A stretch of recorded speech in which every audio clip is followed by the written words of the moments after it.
ازيكم يا فنانين؟ اخباركم عاملين ايه؟ معاكم مازن عجوز. فيديو النهارده ان شاء الله نشرح مع بعض ازاي ممكن نصمم حاجه زي كده. انا جات لي رساله على الواتساب، حد كان طالب مني حاجه زي كده، واتفرج على فيديوهات على القناه وبرضه الموضوع ما ظبطش معاه. ازاي ممكن نعمل حاجه زي كده بطريقه تكون سهله وبسيطه، وان شاء الله يعني حاجه الكل يستفاد منها. الفيديو ده ان شاء الله هيكون طبعا في السلسله اللي هي ازاي تعمل منتج من البدايه للنهايه. تمام، فلو انت حابب تتعلم برضو ازاي تعمل حاجات مختلفة او اشكال مختلفة من الحاجات اللي زي كده، هتلاقي ان شاء الله فيديوهات تانية.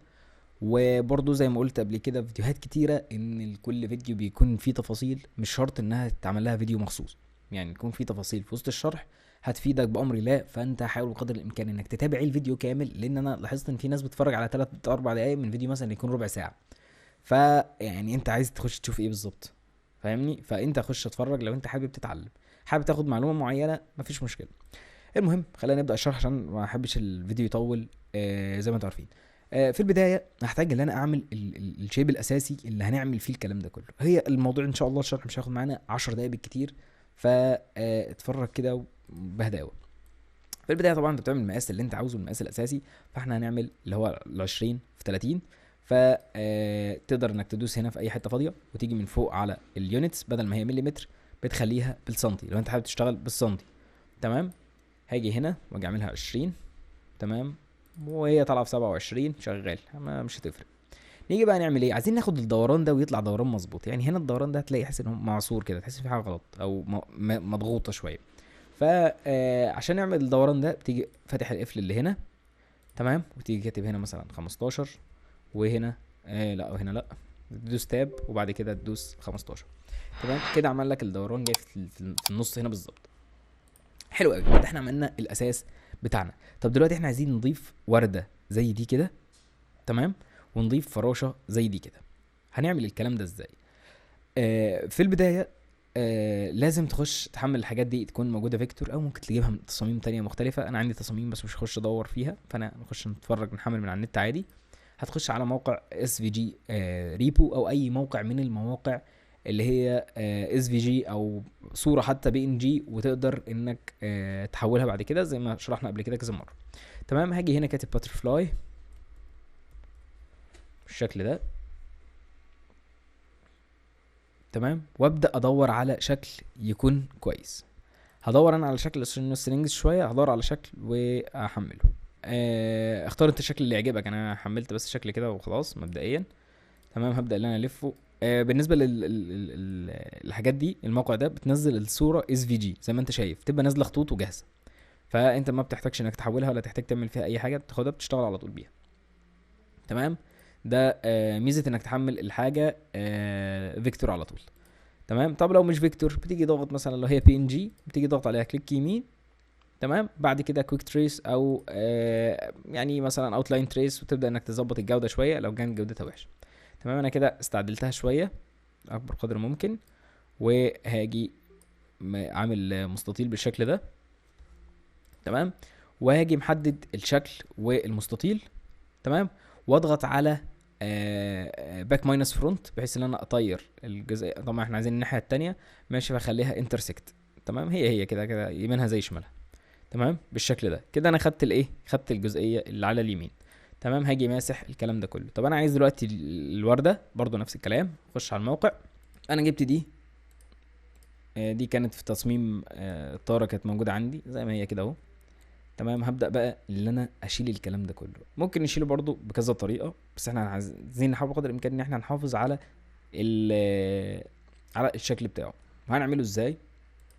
هاجي برضو نفس الكلام، جايب مستطيل وجاي محدد، اصغر بس اكبر قدر ممكن بحيث ان احنا نريح دماغنا شويه. وبعد كده هضغط على انترسكت زي ما اتعلمنا مع بعض، ونيجي شايلين الجزئيه دي كلها، ونبدا بقى ان احنا نقفل الكلام ده كله. تمام. فاحنا في البدايه هنحتاج ان احنا نلغي اللون. تمام. ونخليه بس نديله اوتلاين ونعمله نو فيل بالشكل ده.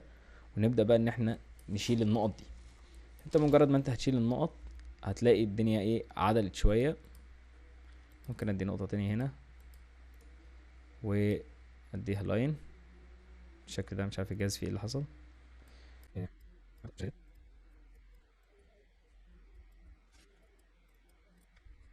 تمام. بالشكل ده كده انا يعني لحد ما حاولت ان انا اعملها كروكي يعني. تمام. هاجي عامل بقى ايه، اجي عامل كونتور، او مش شرط يعني برضو عشان نبقى ايه على نور، مش شرط انك تعمل كونتور و يعني كونتور لو انت عاوز مثلا ايه تديها شفة كده اكبر شوية. بس هو عامل الكلام ده هنا ليه؟ لان الورق ده ضعيف، فهو سنده بالاكريليك بس، يعني ايه حركة برضو ظريفة. فاحنا هنا ممكن ما نستغنى عن الكونتور لان كده كده الدنيا هنا تمام. فنيجي عاملين كده اهو بالشكل ده، ناخد منها نسخة، خلاص ظبطنا المقاس والدنيا تمام. وهاجي اعمل ايه، اجي محدد دي مع دي تمام، وضغط على ويلد. حرف الدبليو انا عامل له اختصار، مش عامل الاختصار، هتلاقيه موجود عندك هنا فوق. تمام حلو قوي. هنيجي برضو ندي نفس الكلام، نظبط المقاس بتاعها على حسب المقاس المطلوب. تمام بالمنظر ده كده. ممكن نعصرها بس شوية، انا ما بحبش العصر ده الصراحة، بس يعني ايه علشان البتاع ما تكبرش ازيد من كده. وهناخد برضو منها نسخة، ونيجي محدد دي مع دي، وبرضو نضغط على ويلد. تمام. هاجي هنا ضاغط على بريك كيرف ابورت، وهاجي شايل الكلام ده كله من جوه بحيث نخليها متينة. تمام. وبكده ده الشكل اللي يعتبر لحد ما نهائي. احنا صح نشيل دول برضو، ما مش محتاجينهم. تمام كده ده يعتبر الشكل النهائي بتاعنا. طب دلوقتي المقاس بتاعها هنا مثلا 41، انا عايز اخليها 40. هتعمل ايه لو جيت صغرت دي بس؟ هتبوظ الدنيا. فانت هتيجي عامل ايه، تيجي جايب دي مثلا كده هنا راميهم في وسطيها بالمنظر ده ماشي، وتخليها 40 بس كده كله صغر مع بعض. تمام. دلوقتي تقدر بقى انك تقص دي على خشب فضي مثلا اهو، على سبيل المثال هات كده خشب فضي، وهنا دي برضو على خشب فضي، وتيجي لازقها بالشكل ده هنا كده. انت لحد ما عملت الايه الكلام ده كله. هتضيف بقى شويه فراشات، تضيف مش عارف ايه الكلام ده كله، ده حاجه ترجع لك. ونفس الكلام بالنسبه للكلام. طب بالنسبه للجزئيه اللي من تحت، هاجي هنا وعامل هنا مثلا 4 رجول ولا 3 رجول. اخلي الواحده ماشي عرض 4 سنتي زي ما طلعت معانا 4 سنتي، وباجي هنا مخليها شوف انت هتعمل الارضيه كام ملي. لو هتعملها 5 ملي مثلا يبقى تخليها هنا 4 ملي بالشكل ده كده. وهاجي جاي هنا قبل الاخر بشويه، وهنا قبل الاخر بشويه، وهاني جايب واحده كمان في النص، وهاجي محدد الاتنين دول كده واعمل لهم كومباين، وهاجي محدد الاتنين واعمل لهم حرف السي بحيث ان هو يتسنتر، وباجي واخد منهم نسخه. تمام. وباجي محدد دول مع بعض برضو، وعامل ولد ليهم بحيث ان انا الحم الكلام ده كله ببعضه. تمام. هنيجي بقى بالنسبه للصينيه نفسها، هنعمل برضو الصينيه 40 سنتي، هنخليها هنا 40 هنخليها مثلا في 25 ولا حاجه عشان برضو ما تقدرش التكلفه تزيد اكتر، لان احنا كده افورنا خالص. تمام. فهاجي قافل القفل هنا، واديها مثلا سنتي حوالين داير بحيث انها ما تعورش، يعني زي الدوران ده كده. تمام بالشكل ده. تمام. وهاجي مثلا مسنتر الكلام ده كله. خلي بالك في برضو ملحوظه لازم تخلي بالك منها، ان انت مش شرط تسنتر. ليه مش شرط اسنتر؟ انا دلوقتي لو سنترت خلي بالك انا كده بوظتها لكذا سبب. اولا انا لو جيت دلوقتي يعني هركب بس دول كده على جنب الديكورات، تعالوا كده على جنب، وهاجي ماسك دي. تمام. لو جيت ركبتها دلوقتي هنا، لو لاحظت هتلاقي نص الفراشه بره. طب هعمل الكلام بقى هظبطه ازاي؟ هاجي محدد كله مع بعض، الصينيه والبتاع اللي فوق، وضغط على حرف السي. تمام حلو قوي الكلام ده. وهاجي جايب دول كده يا باشا بالمنظر اللي انت شايفه، واجي اعمل لهم سناب مع الصينيه مع الخلفيه دي كده. شغلك بقى مظبوط كده، الدنيا متقفله. لو دوست بقى، لو كنت مسنتر شايف واخد بالك رحلت قد ايه، فانت كده تمام. طب هنا بقى التخانه دي انت لو فاكر كنا عاملينها 4 مللي. هتشوف بقى انت الاكريليك اللي انت شغال عليه كام، هتشغل مثلا ب 3 مللي، تخليها 3 مللي بالشكل ده. ما تنساش بس التفاصيل دي لان هي دي اللي بتخلي الدنيا بايظه يعني. تمام.